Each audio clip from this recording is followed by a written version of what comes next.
بسم اللہ الرحمن الرحیم الحمد للہ رب العالمین والصلاة والسلام علی سید الانبیاء والمرسلین اما بعد فاعوذ باللہ من الشیطان الرجیم بسم اللہ الرحمن الرحیم لیس البر ان تولوا وجوہکم قبل المشرق والمغرب ولكن البر من آمن بالله واليوم الآخر والملائكة والكتاب والنبيين وآتى المال على حبه ذوي القربى واليتامى والمساكين وابن السبيل والسائلين وفي الرقاب صدق الله العظيم. احباب دی وقار آج ہمیں سورہ بقرہ کی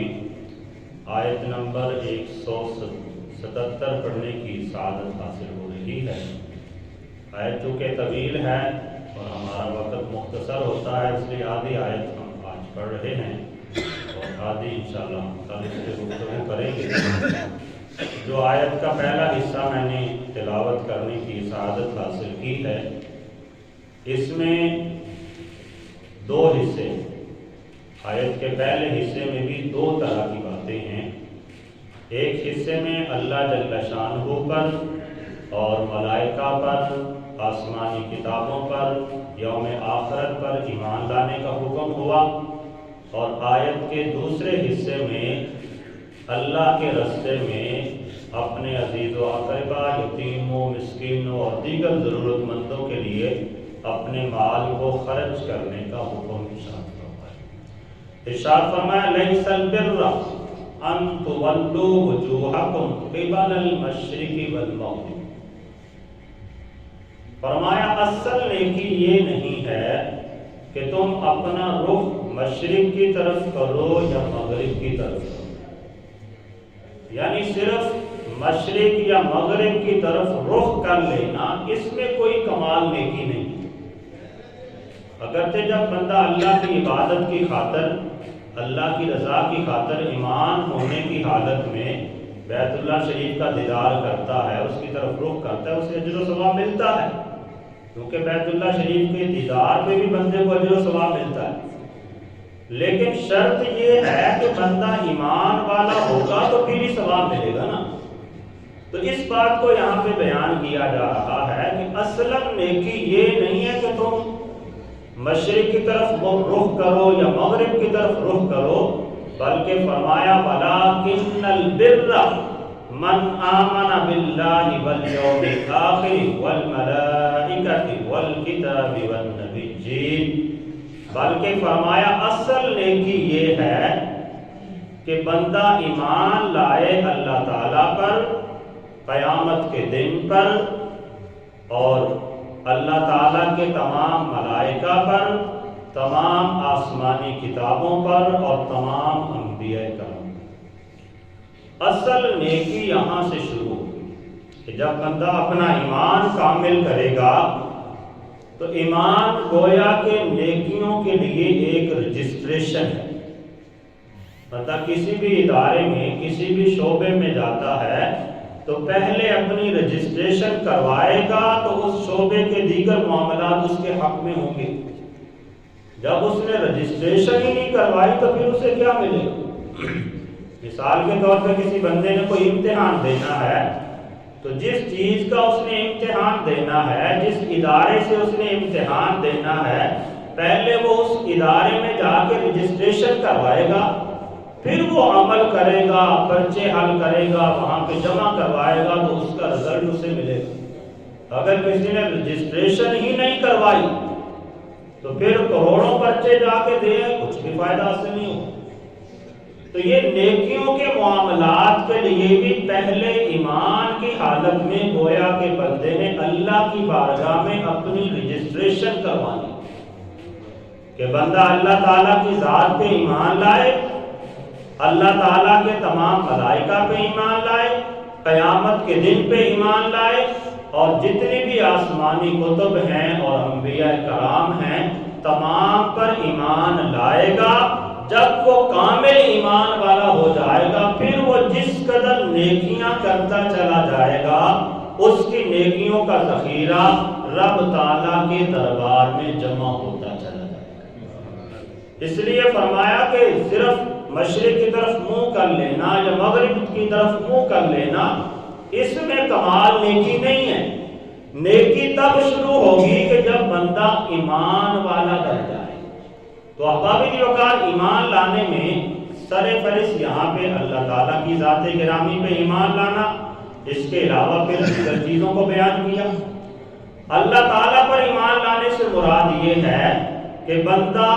اللہ جل شانہ کی جمیع صفات کو مانے، رب تعالیٰ کی ذات کو مانے، اور یہ عقیدہ رکھے کہ رب تعالیٰ حی قیوم ہے، علیم و حکیم ہے، سمیع و بصیر ہے، غنی و قدیر ہے، اور رب تعالیٰ ازلی و ابدی ہے، اور وہ وحدہ لا شریک ہے، کوئی بھی اس کا شریک نہیں، اور وہ ہر قسم کے عیوب و نقائص سے پاک ہے۔ یہ رب تعالیٰ کی ذات پہ ایمان۔ دوسرے نمبر پر قیامت کے دن پر ایمان کا یہاں پہ تذکرہ ہوا۔ قیامت کے دن پر ایمان لانے سے مراد یہ ہے کہ بندہ اس بات کا عقیدہ رکھے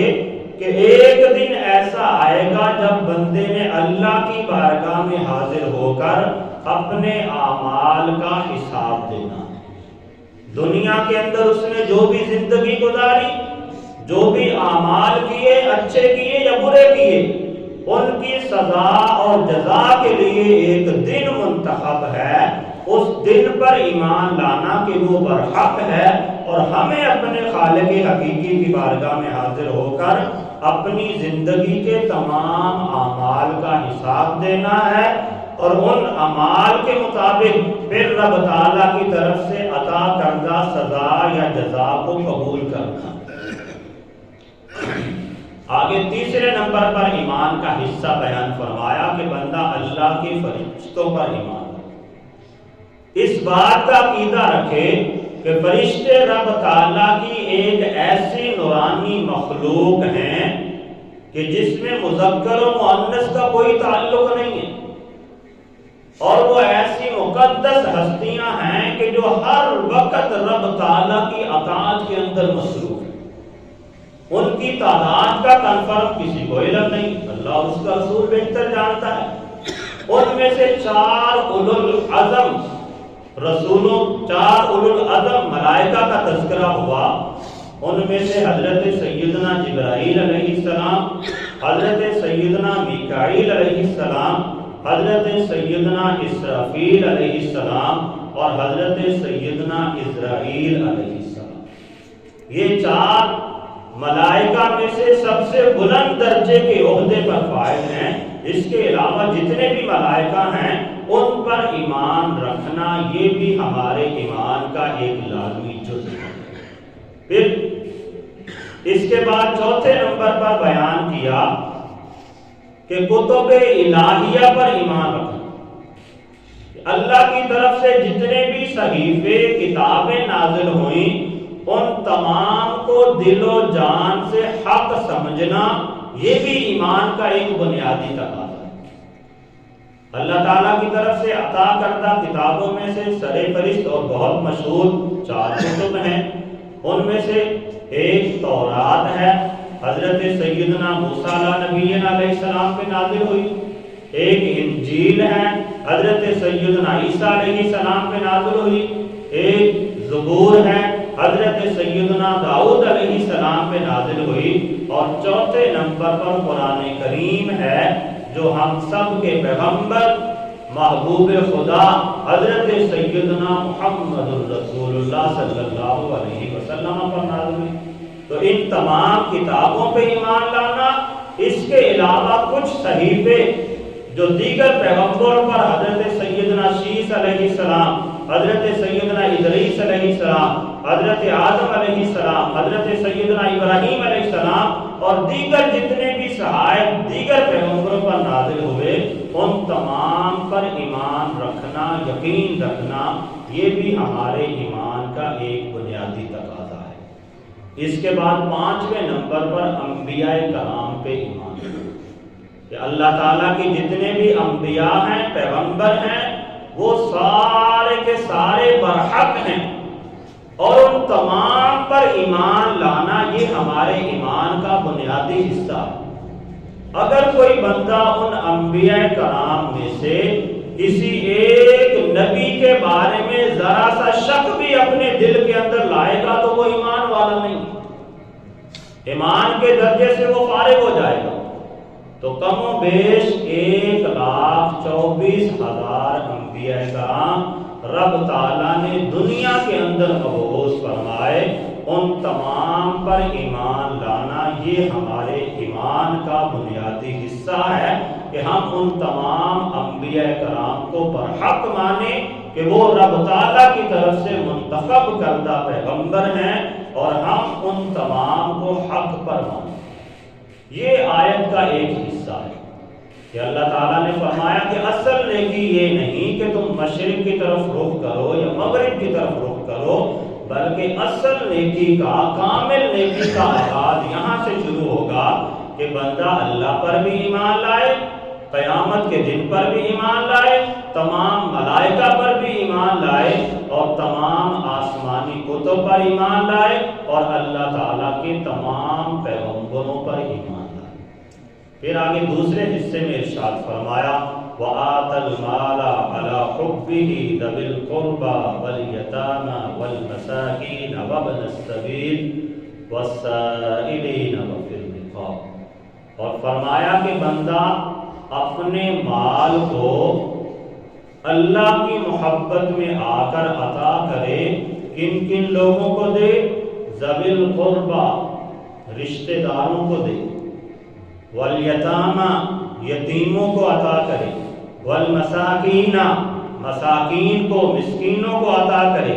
وابن السبیل، مسافروں کو عطا کرے، والسائلین، اور دیگر جتنے بھی سوال کرنے والے ہیں، ضرورت مند جو سوال کرتے ہیں ان کی ضرورتوں کو پورا کرے، وفی الرقاب، اور گردنیں آزاد کرنے یعنی غلاموں کو آزاد کرنے میں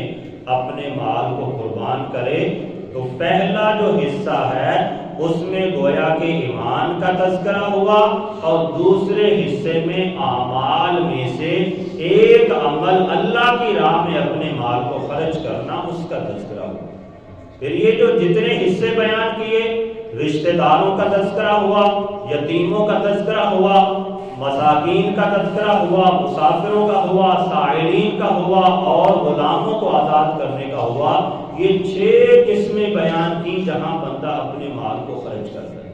ان کی بھی بڑی تفصیل ہے، اس پہ گھنٹوں بات ہو سکتی ہے، لیکن ہم اپنے وقت کو ملحوظ خاطر رکھتے ہوئے یہیں پہ اکتفا کرتے ہیں۔ پہلی چیز یہ کہ ہم اللہ تعالیٰ پر، قیامت کے دن پر، تمام ملائکہ پر، تمام آسمانی کتب پر، اور اللہ کے تمام پیغمبروں پر کامل یقین رکھیں، انہیں حق مانیں، اور اس کے بعد ہمیں جو اللہ نے مال دیا ہے اللہ کی رضا کی خاطر، اللہ کی محبت کی خاطر، اپنے مال میں سے اپنے رشتہ داروں کو بھی عطا کریں، یتیم لوگوں کی بھی کفالت کریں، اس میں سے مساکین کو بھی حسب ضرورت عطا کریں، مسافروں کو، سوال کرنے والوں کو، اور غلاموں کو آزاد کرنے میں اپنے مال کو خرچ کریں۔ جب ہم ان کاموں کے اندر اپنے مال کو خرچ کریں گے تو وہ مال ایک اعتبار سے خرچ ہوا ہے، کم ہوا ہے، لیکن حقیقتاً وہ خرچ نہیں ہوا، بلکہ وہ بندے کے لیے توشہ آخرت بن کے اللہ کی بارگاہ میں جمع ہو گئے، جس کا اجر و ثواب بندہ اللہ کی بارگاہ میں پائے گا۔ اللہ تعالیٰ کی بارگاہ میں دعا ہے کہ اللہ تعالیٰ ہم سب کو قرآن و سنت کا فہم عطا فرمائے، اور اپنی زندگی اللہ اور اس کے رسول کے احکامات کے مطابق